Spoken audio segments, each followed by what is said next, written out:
Welcome to the Schools of Excellence podcast, where we have conversations about education, leadership, and building a school of excellence. The goal on this show is to bring you clarity, up-level your mindset, and give you practical strategies and inspiration so you can show up with confidence and trust your decision-making.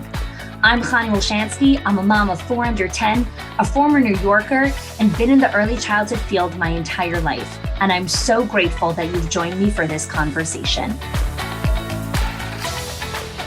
Hey there, welcome back to another episode of the Schools of Excellence podcast. Today, I am so excited to be talking with Mandy Moore, who is an owner inside of our Owners HQ program for the last 3 years. And in our conversation, we really dive into what it means to be a leader of conviction, what it means to be a leader who really understands how to lead with their values, make hard decisions, really look at what are the priorities, what are the values that are important to you so that you can work less hours, make more money, invest in infrastructure and org chart on your team, go on more vacations with your family and your loved ones, be more intentional about the time that you spend with your partner and your kids. There is so much gold in this conversation. I absolutely enjoy this. So please enjoy my conversation with Mandy Moore. I'll have you get started with just your name, where you are from, and your center. All right, so I am Mandy Moore. I am from the Texas area. Our center is in Pasadena, Texas. We are licensed for 171 children, and we have 1 location. So a little over 3 years ago, you and I connected with each other. I believe you had been, following our brand on Facebook, and then we had kind of had some conversations in the DMs. What was going on in your center before you had joined Schools of Excellence? Yeah, I think right before I joined Schools of Excellence, I had just purchased the center. We rebranded, we renamed, went through a huge just mindset shift in the school. At that point then, a few months later, COVID hit, and I kind of felt at a loss. Like I needed to figure out what to do as an owner, because being just a director, there were, you can fail sometimes. That's okay. You have somebody to pick you up, but noticing as an owner, when you failed, you didn't have anybody to look up to or anybody to come with problems or even just to bounce ideas off of. And at that point, that's when I knew that I needed to find something. And Schools of Excellence, like you said, I kept seeing it on Facebook. I kept joining in on just live videos or content or reading. And I was like, you know what, this resonates with where I want to go and how I want to do these things. I kind of knew what to do. I was just scattered in how to actually put a plan in place. And that's what I feel like Schools of Excellence has helped with. So let's go all the way back, when you first started, where, what your time was looking like, what your calendar was, what your priorities were from a value standpoint. You have young kids at home. And so, everyone has a different season of life when they join, and kind of their seasons evolve as they're in the program. But let's go all the way back to the beginning. What was happening in your world during that season that you were like, this has to change? There's something different. I know that there's more. Yeah, like at that time, I felt like I lived at our school.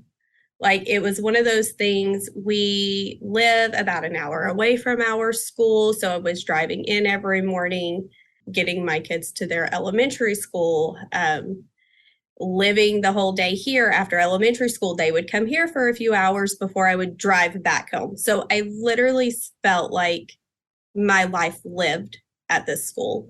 There wasn't a lot of true connections. Not that I didn't connect with my children, because as moms, of course, we do.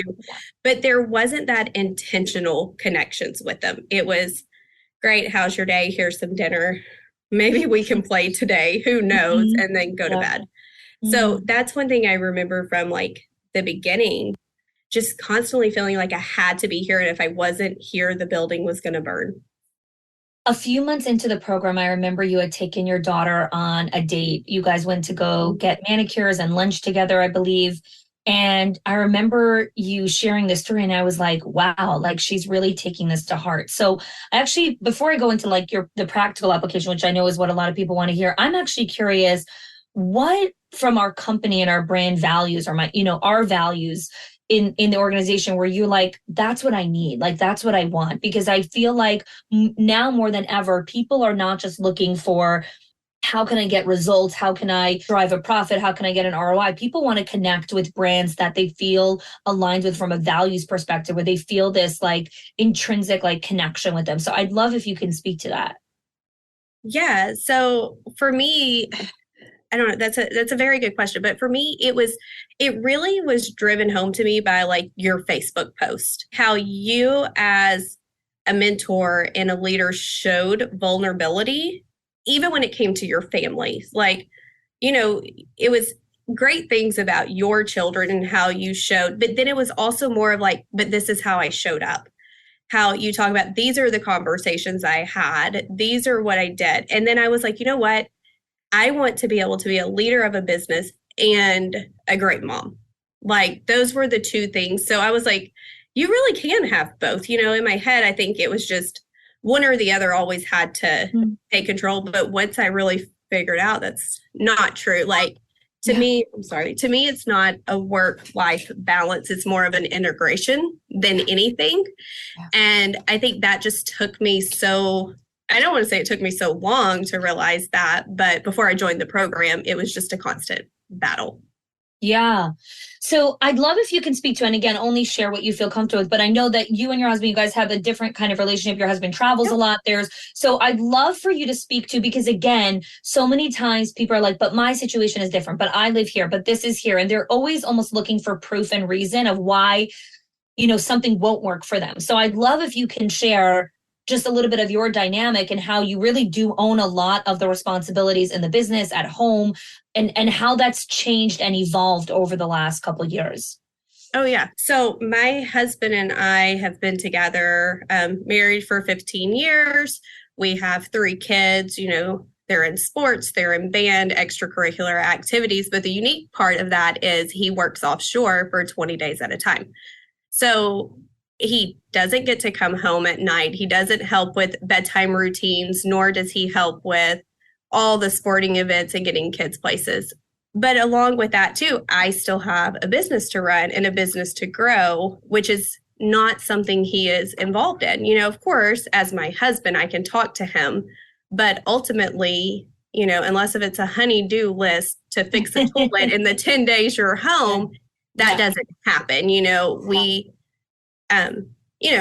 It's definitely a unique situation to some, but we're not the only ones to go through it. And then, sometimes I don't know, sometimes I look at it and say, but, those 10 days that he is home, we do, like, I've started allotting time for date days and times that I'm just home. Maybe my CEO days are on those days, just depending on what bucket I need to fill that month. Mm-hmm. Mm-hmm.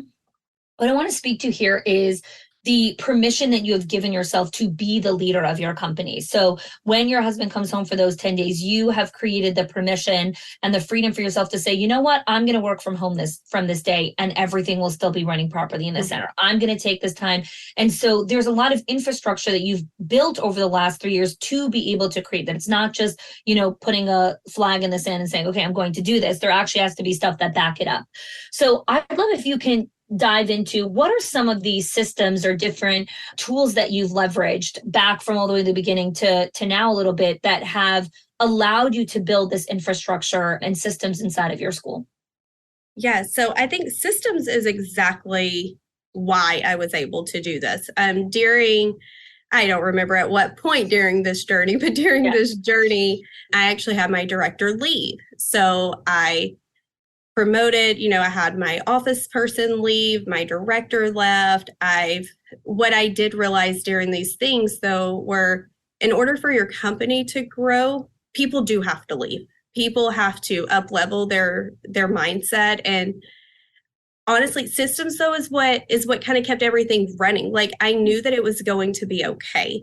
Mm-hmm. The thing, I know everybody says, oh, theme blocks and time plannings, and oh my goodness, it's so hard, but it's one of the hardest, best things you can do is really hone in on your calendar. You're human. You're going to forget. You're going to miss a date. I mean, you're going to do those things.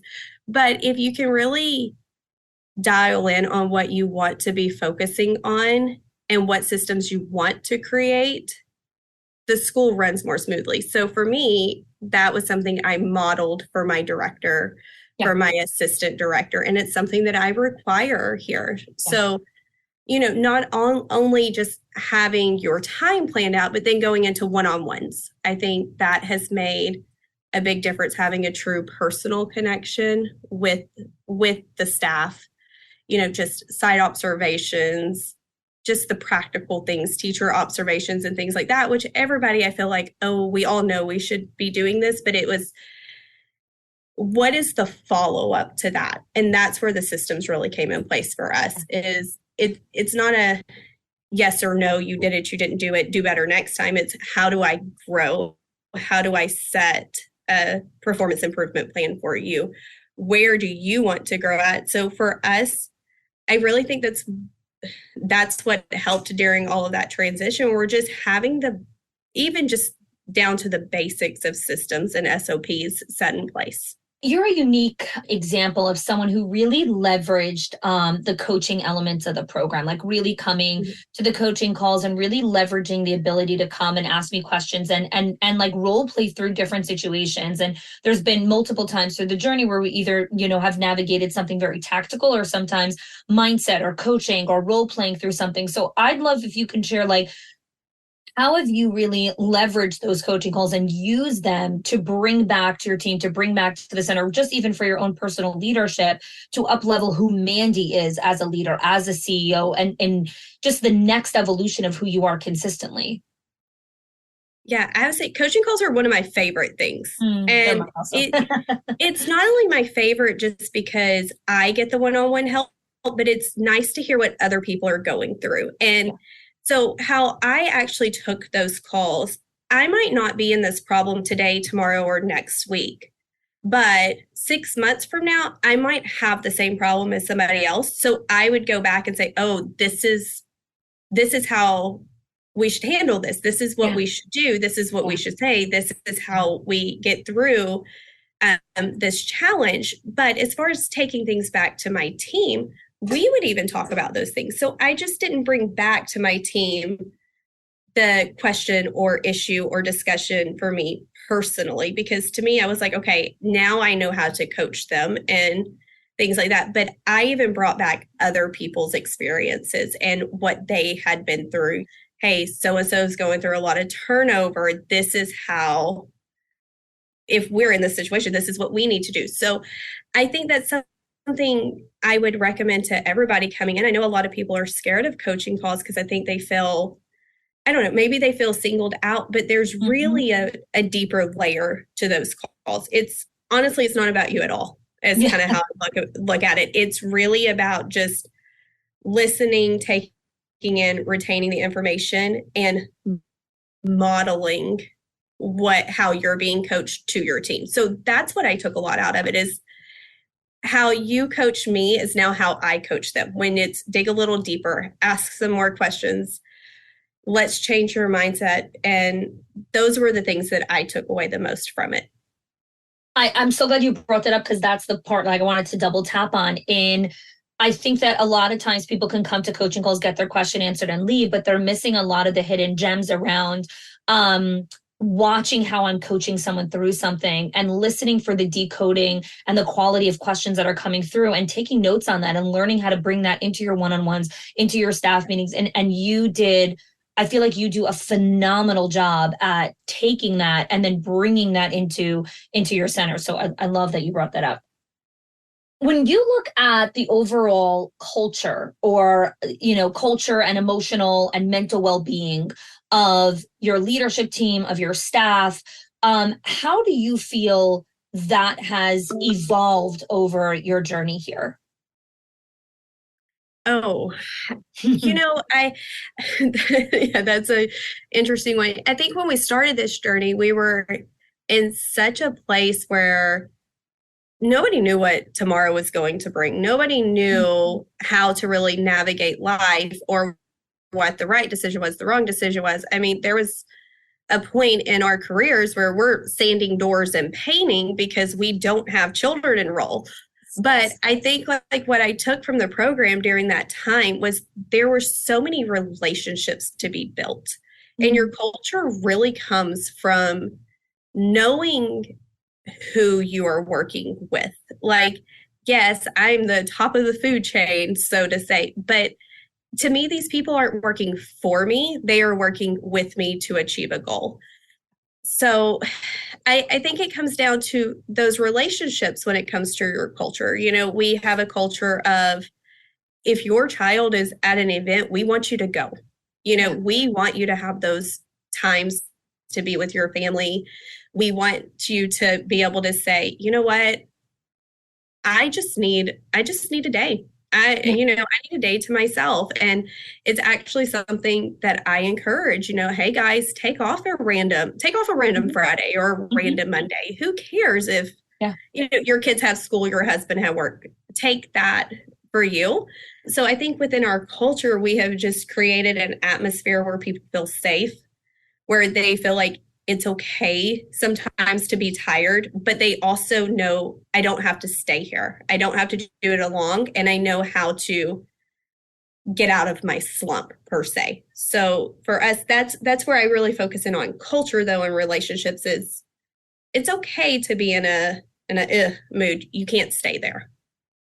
I think the conviction that you've brought from a value standpoint is what has like where you started again with the tactical components of like, okay, let's do gratitude, let's do this, let's do one-on-ones, let's start building relationships, all important, right? We have to know how to do the tactical components. But then as you evolved into your own conviction as a leader, you really branched out and said, okay, how do I make this my own? How do I take our company values and really live it all the way through and have those conversations with the leadership team? So you've really taken to heart what it means to build a culture of excellence and made it something that you are proud to walk into every day. And that, brings me to my other question here. When we talk about conviction, I think a lot of times people come into the program looking for confidence. And I know that was a conversation you and I had when you first joined. You were like, do I have the confidence? Can I do this? Like there's a lot of confidence-based questions.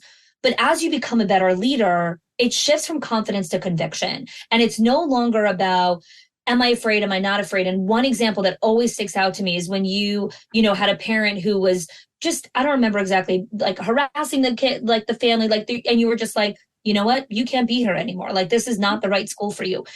Can you speak to how you've built your conviction overall, not just in that one example, as a leader to make tough calls, to do hard things? Yeah, I think for me, it just got down to really, what do I want my business to look like? And then I think like my conviction is like, you're always working on two businesses. And you actually said this a couple of weeks ago, which I mean, this is something we've been working through, but the way you said it a couple of weeks ago really hit me hard. It's you're working on the business you have, but you are also working on the business that you want and the one that you strive to be that schools of excellence truly of where I want to see Steadfast Academy grow to. Yeah. And for me, that's where the conviction lies is I can sit here and I can do the day in and the day out and rattle my brain all day. But if I'm not working on that second business, essentially, then I'm not growing. So my conviction was I'm not a hamster. I'm a human. I'm not on a wheel to just keep doing the same thing over and over and over again. I mean, it's insanity, but we often see that all the time in business, and people are afraid. So I think for me, the conviction just lied. If I want to leave a better legacy for my children, or if I even wanted to halfway meet my goal of the legacy I wanted to leave, it did come from me. I had to start making those hard decisions in the beginning, but also I feel like that equipped me to be the role model and the leader for my leadership team to say, it's okay. You can make hard decisions too. They're not always right. I failed in so many of them, but we own it and we do better, or we learn from them, or we say, hey, that one was great. We did good. How has the community impacted the quality of your life, the quality of the results in your center? I know you're someone who has taken to heart the community and taken the time to build relationships and comment and engage with other people, which takes work, but also has a massive return for, for ourselves. So I'd love to hear how you felt the community impacted you. Yeah, so I'm actually like friends with a lot of people that have either been in the community or still in the community, and we all keep in touch. And then if somebody says, "Hey, where do I go for this?" Like, I always recommend Schools of Excellence. Like, that's just something, it's definitely something you work for. But you also know that you have people that I might not talk to them for 3 months. I have a question, I shoot it over in a DM, and at a drop of the hat, they're going to say, Yeah. Or the opposite, they're like, "Hey, what resources did we talk about here? What do you think about me tweaking this?" And it's actually been kind of fun. I have friends, I guess. I guess you call them friends. They are we've absolutely never personally met each other, but Doesn't they're matter. friends. They are friends. They are your friends, Mandy. And you have them like in your same state, but then you have friends like from the north, from the West Coast, from the East Coast. And it's so fun just to get to see, like, you know what, even though I'm in this like great state of Texas and it's huge, like either A, there are people going through worse things than me, or B, this is awesome. Like, we want to strive to do that at our school. I love that. I love how you've leveraged that. Let's take a turn a little bit for just like hard metrics here that I'm curious to hear from. When you first started the program, I know you've decreased the amount of hours you're working, but I'm curious how many hours a week you're currently finding yourself working in right now. So I kind of, I don't want to say I feel guilty for saying this, because I don't at all. So that would be a lie to say that. Yes. I truly probably work at the business, and I'm here often just because my kids go to school. But if I have to say like true work at the business, it's roughly 20, 25 hours a week, maybe. I actually just had a conversation last night with my director, and I said, "Hey, you have 4 or 5 months to get ready. You're going to be flying solo. We're taking a 3-week vacation to England, So that's just one of those things. I'm like, and everybody's like, "Are you scared?" I'm like, "No, not at all. Not at all." So really 20 hours, I went from 40, 45 to 20. I don't work at home ever. Like that. That's a rule of mine. Once I leave this building, call me if you need me, but don't work at home. So I'm so glad you brought up the vacation piece, because that brings me to my next question. So when we first joined, I remember you were going with your family somewhere on a trip in December. But I do know that, part of some of your big personal dreams was to travel more with the kids and do more of these experiences. And over the course of our journey here, you've really created not just like physical space and mental space, but just the financial capacity to actually be able to do that. So I'd love if you can touch on that, because I know, especially in this season, people are really looking at just the entire financial gamut of things of like, can I still do certain things? Can I invest? Can you speak to how you've created the infrastructure to be able to travel as a family of 5? Oh yeah. Like the return on investment has been, amazing. It's one of those things when your culture is right. You will have bumps in the road, definitely. But when you're not dealing with turnover and your leadership team can get into the classrooms and up the quality of care that you provide, you bring in parents, which brings in revenue, So as far as like a financial standpoint of this, once you start your calendars, your CEO days and where you want to see, and you actually write something down, it gives you ample time to plan and to save. And yes, it might not be in the cards for your first year.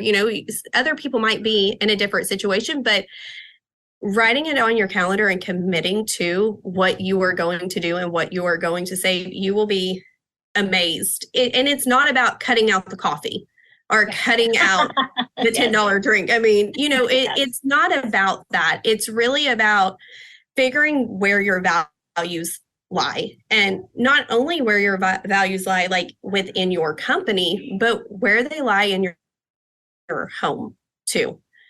And that was something for us, like when I sat down and I thought about it, that is how we planned our vacations, and that's how we planned time away during the school year. One-on-one time with the children's a lot harder, I figured, than, summer break or this or that. Yeah. But even like they ask, well, when's my one-on-one day? It's not on the calendar. So my kids ask the same thing. They're always like, where's it on the calendar? I'm like, it's there. So I'm like, okay, well, we have it, sleepover Saturday. It's okay. Love it. So for me, though, when it comes to a financial standpoint, it's truly just about where do your values lie? Yeah. And pulling out your bank account and saying, does my bank account really align with my values? It's a very good task to kind of dive into. And then you realize like, okay, this really isn't a value of mine, but I'm spending way too much money here. And that's how you create. Our goal was to travel and to do those things. And that's how we did that. I love that. One of the things I talk about all the time, right? Your values are shown to you by your calendar and your bank account. And so when you want to know what you value, you look at those two things. I love that you've taken that so to heart and really looking at how do we make the shifts that we need to so we can do the things that we love. So we can actually do the things that we love. I have two more questions for you. Yep. One is on retention. So retention is just such a huge topic of conversation. And so I'd love to hear how you've seen your retention improve over your time inside of the journey. And again, like you said, in the beginning of the call, when you're growing, there should be healthy churn, right? Where certain people are no longer supposed to be part of the business because they've outgrown or you've outpaced, what these people are capable of doing. But how has it overall improved in the organization? Yeah, overall, I do feel like our retention rate has grown leaps and bounds. Like you're saying, we really started thinking about our A, B, and C team players kind of thing, who we want on our team. And then we truly used our systems to form a plan. Like, you have a growth plan. If you can't meet these, then okay, we come in another way to try to help you. And then typically if you're not meeting those, then it's okay that you're not part of our company. That's kind of how we look at the retention. Yeah. So now with our current staff, they know like, okay, where can I grow? They're asking questions. They're wanting to be better in this time. There are some things that are completely out of your control, but I do go back to the more you value somebody and the more you listen to them and hear them, they will grow your company way more than what you ever thought it could be. Absolutely. Absolutely.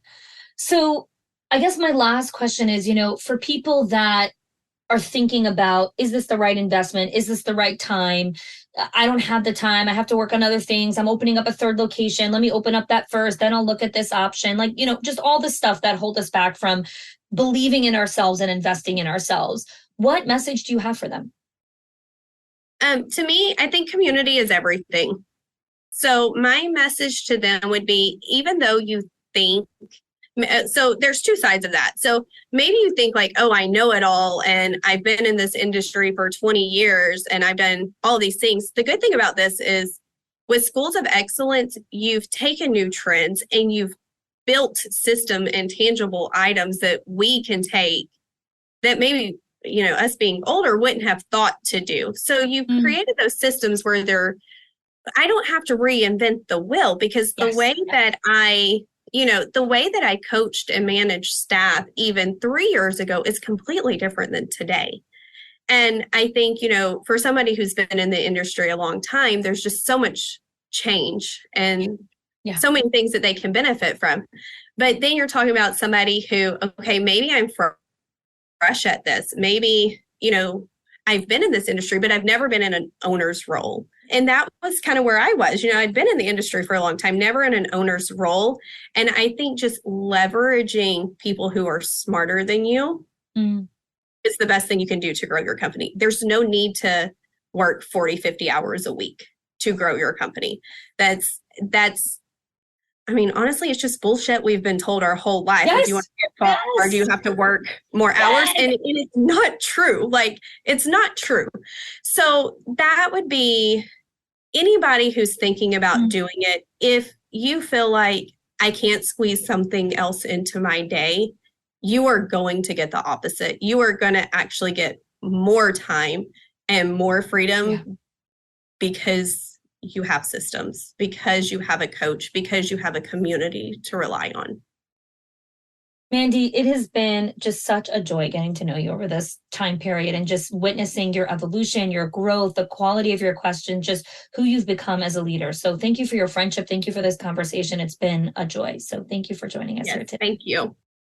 Thanks so much for joining us today in my conversation with Mandy Moore. I hope that over the course of this dialogue, you were able to either see yourself in Mandy's story or also be inspired by what Mandy has created and the level of deep intentional work that she has taken upon herself to really bring into her center the quality of her center, the quality of work that she's putting into her center and really into the world. So if you heard this and you're like, I want this, I'm looking for this, I want this level of accountability, I'm looking to build that level of self-trust, self-confidence, self-conviction in what I do inside my center, then I invite you to please apply to our Owners HQ program or a Director's Inner Circle. The link is in the show notes. You and I will get in a conversation. We'll get on a right fit call to discuss if this is a good fit for you, if this is the right season, if this is the right time to make these leaps inside of yourself and your business.